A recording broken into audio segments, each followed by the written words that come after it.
From 9 to 13 May 2022, the Office of the Prosecutor continued presenting its case against Ali Muhammad Ali Abd-Al-Rahman before Trial Chamber 1 of the International Criminal Court, composed of Presiding Judge Joanna Corner, Judge Rena Lapini Gansu, and Judge Althea Violet Alexi Windsor.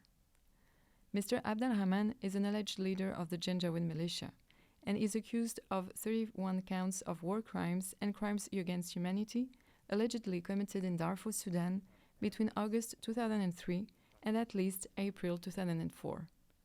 These crimes include directing attacks against the civilian population, murders, pillaging, rape, persecution, torture, cruel treatment, and other inhuman acts. Trial Chamber 1 has heard the testimonies of 4 new witnesses. All of them testified in Arabic and were questioned about what they had seen, heard, and experienced during the relevant time. The Chamber also granted them protective measures such as the use of a pseudonym, voice and image distortion, as well as conducting parts of the trial in private sessions.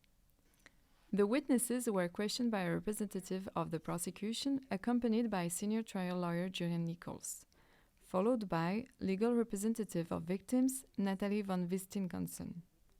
The witnesses were later questioned by lead defense counsel Cyril Lauchi and associate defense counsel Yain Edwards. Throughout their testimony, each of the witnesses was asked about the identity of Ali Kushaib, a person they had all met and heard about in different circumstances. Witness P0922 testified that he saw Ali Kushaib's name on the list of items that were stolen from the villages that were attacked.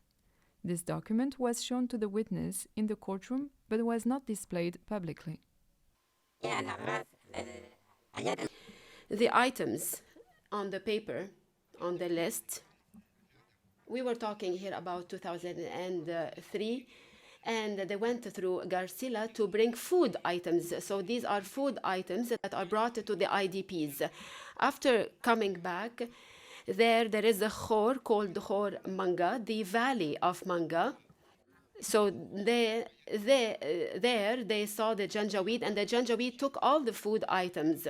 So we have so it was told, there was said that all the food items were stolen, and then the food items are listed, and then Ali Kushaib had put his signature on the list where the food items are, and then he would ask the people to just continue walking, and it was like a paper that would allow the people to continue walking.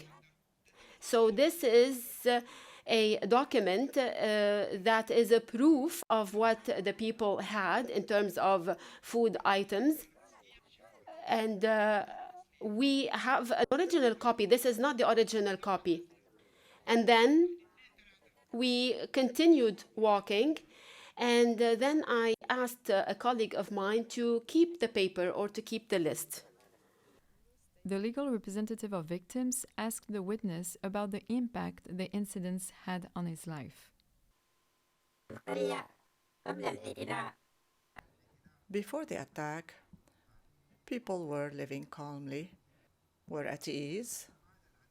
But after the attacks, what I can remember, even myself, I remember that this event that happened in 2003 was unseen in our history, in our recent history, because what happened was followed with destruction. In my entire life, I'm 63 years old, I have never seen a whole village being burned down to the ground by these attacks. This was very painful. Even today, this is still painful, and I'm still suffering today. In the subsequent questioning, the defense counsel confronted witness P0922 with various documents, including a sketch of Mukjar, where he said he met Ali Kushaib. Did the person that you've identified as Ali Kusheb, did he get out of the vehicle or did he remain in the vehicle? He stepped out of the car and then he went to the north, or he went out to the north and headed southways, and he was talking to Gamal and they were discussing together and also with the number of other officers. That's exactly what I want to pin down. The vehicle is off to your right, about 15 meters away. He gets out of that vehicle, continues heading south, so he's walking away from where you are, correct? Yes, and after that he left. Witness P0119 also testified that Ali Kushaib's real name was Ali Muhammad Ali Abd-Al-Rahman. In paragraph 121 of your statement, you say, quote, Ali Kushaib is a nickname and I don't know his real name, end quote. Now, so during the preparation session, did you use a real name for Ali Kushaib?